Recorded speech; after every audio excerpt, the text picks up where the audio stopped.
Today we start about endocrine embryology from यूज में step 1। सबसे पहले इसने बताया हुआ कि थायराइड वर्टिकल जो है ना राइज होती है वो फेरेंक्स से और डिसेंड करती है नेक पे जाके, ठीक है।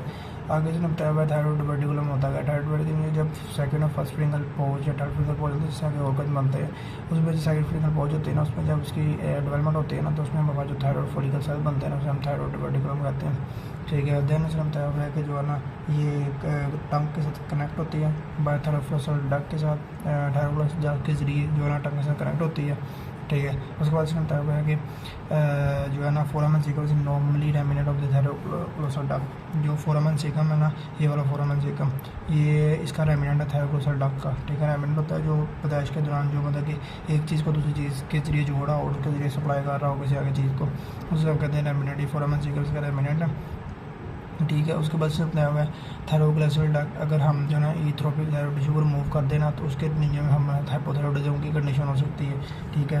और हाइपोथायरॉइड डक्ट जो लोकेशन है वो टीयर नेक अंटीरियर मिड लाइन नेक पे इसकी लोकेशन होती है, ठीक है।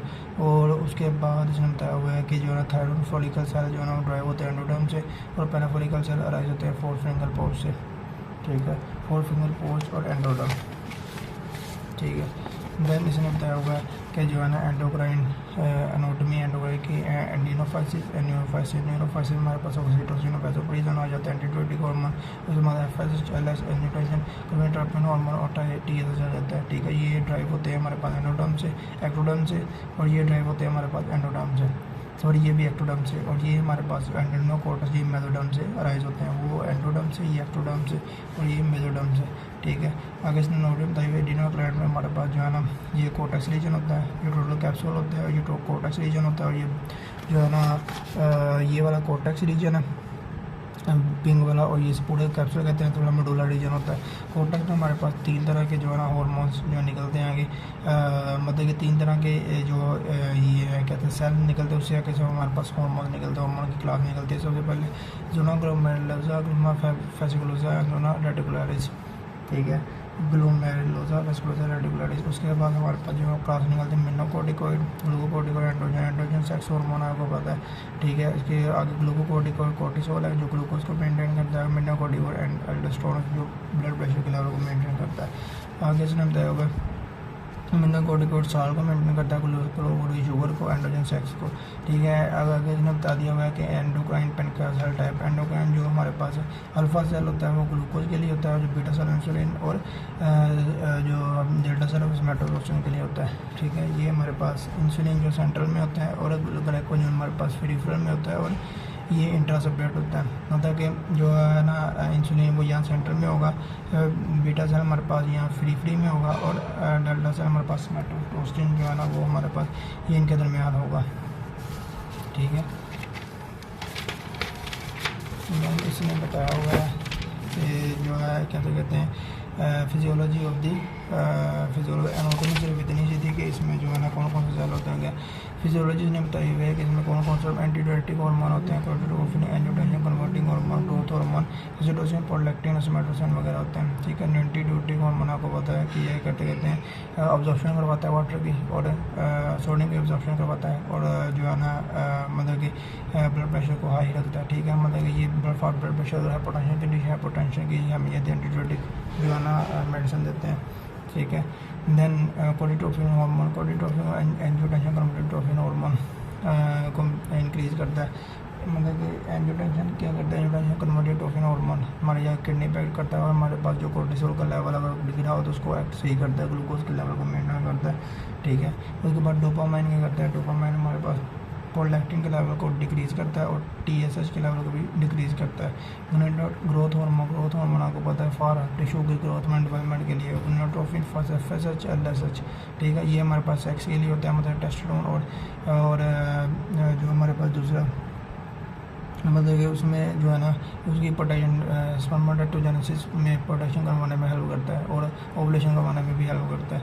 देन उसमें बताया हुआ है ऑक्सीटोसिन का ये है कि ये हमारे पास कंट्रैक्शन करवाता है यूनाइट जब कंट्रैक्शन मतलब कि जब ज़रूरत होती है ना मतलब कि लेबर कंट्रैक्शन करवाता है और दूसरा प्रोलैक्टिन जो है हमारे पास वो लैक्टोजेनेसिस मिल्क की पोटेशन होता है और gonadotropin रिलीजिंग हार्मोन को कम करवाता है। और सोमेटोस्टेरोन जो है सोमेटोइनहिबिटरी ये ग्रोथ हार्मोन और TSH को डिक्रीज़ करवाता है। और थायराइड लुब्रिकेटिंग हार्मोन ये थायराइड पैक करता है, TSH और प्रोलैक्टिन को डिक्रीज़ करता है। मेन आपने जो उनका यार डोपामाइन किसी उसको डिक्रीज़ कराता है, प्रोलैक्टिन को और प्रोलैक्टिन किसको डिक्रीज़ करता है, डोपामाइन प्रोलैक्टिन को और प्रोलैक्टिन GnRH को, ठीक है। देन इसने यहाँ पर बता दिया हुआ है कि ग्रोथ हार्मोन कब एक्टिव होता है, कब इनहिबिट होता है। सबसे पहले जो इसकी सिक्रीशन जो है ना, जब ये इंक्रीज होता है सिक्रीशन इसकी सबसे पहले इंक्रीज होती है ड्यूरिंग स्लीप, हाइपोग्लाइसीमिया की कंडीशन में, स्ट्रेस की कंडीशन में, और जब सिक्रीशन इसकी एजिंग और बेस्ट हाइपोग्लाइसीमिया की कंडीशन में, ठीक है। ड्यूरिंग स्लीप और स्ट्रेस, एजिंग, ओबेसिटी, और उसके बाद इसमें हुआ है कि जो है ना सोमैटोट्रोपिन है वो रेगुलेट करता है ग्रोथ हार्मोन को। एक सोमैटोटोस्टिन होता है, वन इनहिबिटरी है, और एक सोमैटोट्रोपिन है और एक सोमैटोप्रोटीन है। ये क्या करते हैं, ये हमारे पास जो है ना TWD ग्लैंड से रिलीज होते हैं, और हमारे पास ग्लूकोज है जो, और ग्लूकोज के लेवल को, और हमारे पास जो दूसरा है कैसे कहते हैं इंसुलिन के लेवल को, ग्रोथ हार्मोन को और इंसुलिन के लेवल को मेंटेन करते हैं। सोमैटोट्रोपिन और सोमैटोप्रोटीन और सोमैटोट्रोपिन जो है ना, ये वाला सोमैटोटोस्टिन ये इनहिबिटरी हार्मोन है, और ये जो है ना ये रेगुलेट के लिए होते हैं, सोमैटोट्रोपिन और सोमैटोप्रोटीन।